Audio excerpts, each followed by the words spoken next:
Watchin Wednesdays. What up, Unkle Sam fam? James here, aka Random Ninja, with We're Watchin Wednesday. And I'm doing it like this again. I'm gonna watch something that I've never watched before. And I'm talking about the 1985 film Lifeforce. Now, I know very little about this movie. I know little to nothing about this movie. Everything I know about it is as follows. Number one, it has something to do with space vampires. That's all I need to know right there. Space vampires. I'm sold. But it's a Tobe Hooper film, which is a good thing. It stars Stephen Railsback. How am I saying that? Anyway, that's a good thing. He was great as Ed Gein. And Patrick Stewart's in there somewhere, apparently, which is a good thing. It's from Canon Films, which could be a good thing, could be a bad thing. Those guys have put out some classics, but they put out some bombs, too. Looking at you, Superman 4, The Quest for Peace. Even though that's one of my most quoted Supermans. What's he gonna say? Something wonderful. Anyway, this ain't about Superman. This is about 1985's Lifeforce. Let's check out the synopsis. Lifeforce. A frightening journey into the unknown awaits an earthbound scout ship when it comes across an alien spacecraft of enormous proportions. Further investigation reveals a room full of glass coffins containing the bodies of frozen creatures. A terrifying nightmare begins when these life-hungry aliens arise and target the Earth as their new feeding ground. Alright, Lifeforce, free on Tubi. Let's get into it. Well, that was definitely a movie. I just finished watching Lifeforce, 1985. I'm going to tell you what I think about it, but I got to go run some errands first. So I'll do it when I get back. Or I guess you can come with me. Sorry about that, but thanks for coming along. Anyway, so what did I think of 1985's Lifeforce, the space vampire movie? Well, I'll tell you the good and the bad like I do. First off, I don't really consider these creatures vampires. I guess they're vampires in essence, you know, like they don't suck blood, they absorb lightning energy from their victims. And I don't know, like I guess they come from space bats, because there's bats in the space. I don't know, that was neat. You know, some of that was neat, but I really think it's a stretch to consider this a vampire. This would go in sci-fi horror category with me. I would not put it up on the shelf next to like Lost Boys and Salem's Lot, you know? So when I wanted to watch a vampire flick I had seen, I don't know that this was the best choice. It's not like a 2-hour movie. It was longer than it needed to be. I'll tell you that. There were at points where I was just kind of like, come on, you know, got stuff to do today. And this, it's not that I wasn't enjoying the movie, but it was like, this is a little much. It really struck me as one of those movies like I might catch on like, you know, local cable access, you know, like the Tuesday 8:00 movie. It's might be like Cobra or something in that vein, you know. Not the most popular movie, but you know, you watch it and you sit there and play with your G.I. Joes. Well, I did. I wish I still played my G.I. Joes and watched the 8:00 movie. So those are the first thing that comes to mind about the negatives of it. Now, there are positives for sure. Man, it's Tobe Hooper film, but if you want to, you know, this is not, it wouldn't be my go-to example for Tobe Hooper. Although they did, you know, on the front poster, you can probably see where it says like, from the director of Poltergeist, which I kind of feel like he only directed Poltergeist in name, because I feel like that's more of a Steven Spielberg movie, who was, you know, I believe he was the producer of it or something. But Tobe Hooper has even said that he was just pretty much there to do what Steven Spielberg told him to do, and he didn't really consider it his movie so much. I hope I'm not misquoting him there. But yeah, I said Salem's Lot. Tobe Hooper did Salem's Lot. That's one of my all-time favorite movies. So that and the classicness of the Texas Chainsaw Massacre and Texas Chainsaw Massacre 2 I love as well. Tobe Hooper is a legend. He is a legend who has made movies that will outlive us all. With that said, this just wasn't my favorite one. But the positives. Okay, I want to talk about the cast a little bit. Patrick Stewart was in there. Showed up. Looking old already. Did that dude ever have hair? This is 1985, and he already looks like Jean-Luc Picard, looking like Xavier. okay, but he's great in it. It's not the biggest role, but it's great. He's really good in it.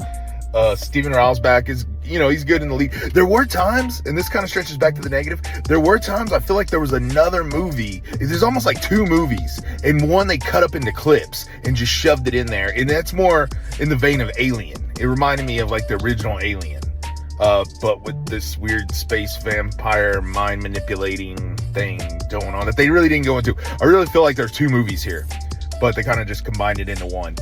To get on with the story, which they eventually did. Like I said, 2-hour movie. I don't know that it didn't need to be, again, my opinion. But still, with the positive, there was this one actor in there, and man, it was driving me crazy because I knew I recognized him. I knew him. Does that ever happen to you? You know him, but you don't know from where you know him. Then you're just like, maybe I knew him when they were.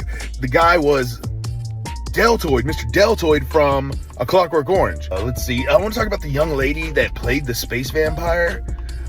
This is... Okay, I forgot to mention hard R. This movie is a hard R. Don't watch it with your kids. Don't watch it with your parents.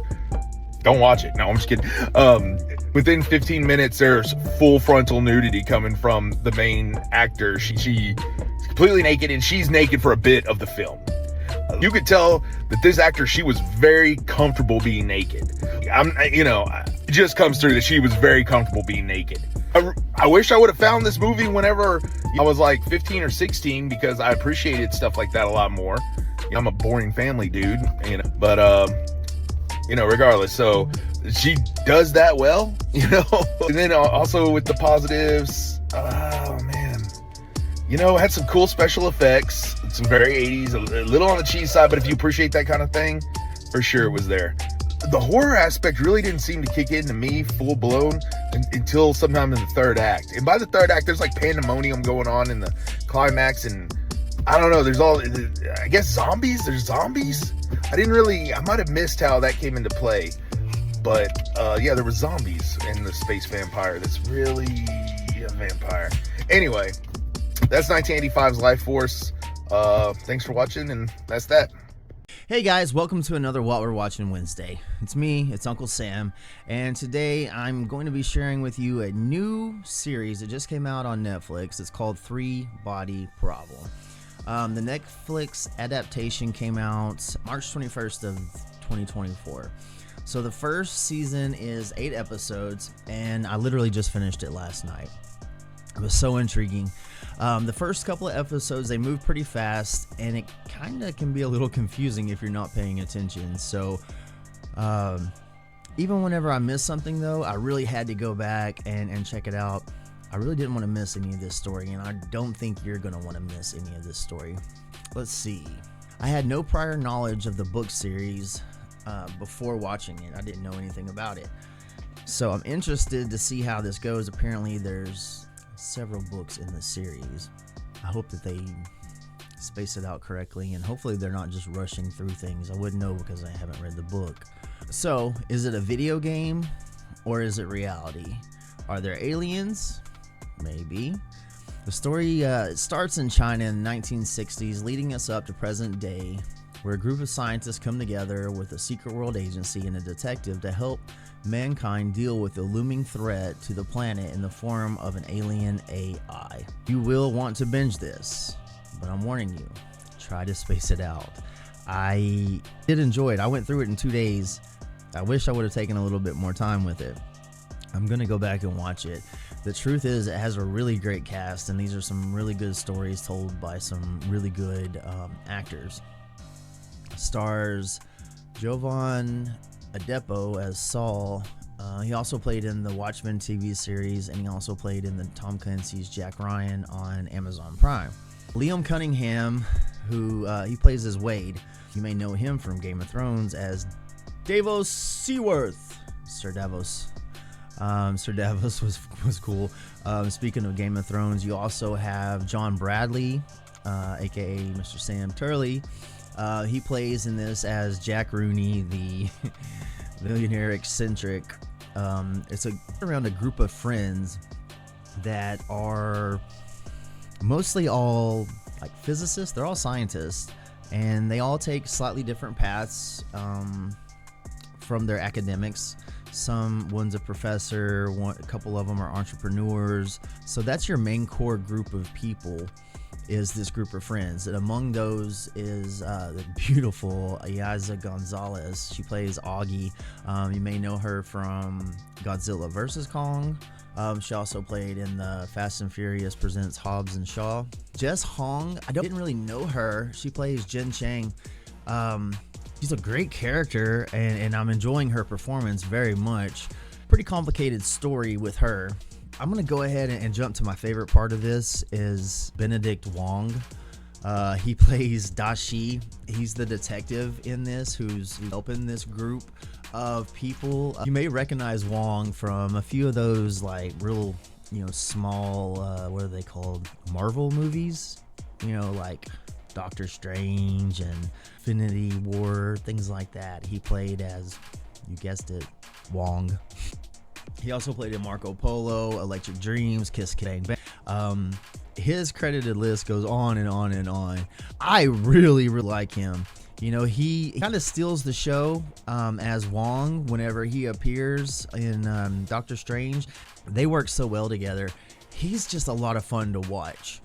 His delivery reminds me of a lot of like comic style writing, like with animes, which I know he's credited with doing several voice acting credits also. But he's just fun to watch. He's fun to listen to. His mannerisms, his expressions, he knows how to work his voice very well. And honestly, I could just watch the adventures of Dashi, which is his name in this series.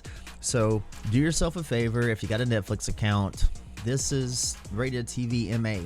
There is language, there is violence, there's nudity. I'm trying to remember if there's some sexual situations. It's not, the nudity isn't necessarily sexual nudity. So obviously this is for adults. It's totally intended for adults. So, no little kids present when watching this. I'm ready for a second season. I may actually try to read the book. I don't know. It's such an interesting story. Regardless, in my opinion, Benedict Wong steals the show. For him alone, it's worth watching. I'll give you that. I thank you for tuning in to this What We're Watching Wednesday.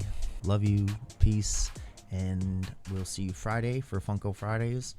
And hey guys, thanks for watching this episode. We appreciate it. Please make sure to hit the subscribe button, the like button, or the follow button, or the rumble button. Whatever it is you got to press to make sure that you get all the notifications and we get the notifications that you notified us. We appreciate it very much. Don't forget to check out UnkleSamPresents.com, where you can find the archive of everything that we've been doing this year and then some. Oh, okay, here we go. We control Foxtrot. We got a headshot. Want to see more headshots? They got straight up again. Oh, Oakbound got away, but he did not. Facebook.com/TreeManTheGamer. All day long. Cute. Yo. Want to see some W's? Get W's. Yo. Facebook.com. Streaming live. Enemy soldier incoming. We're engaging at Charlie. You got Oh, reinforcements inbound.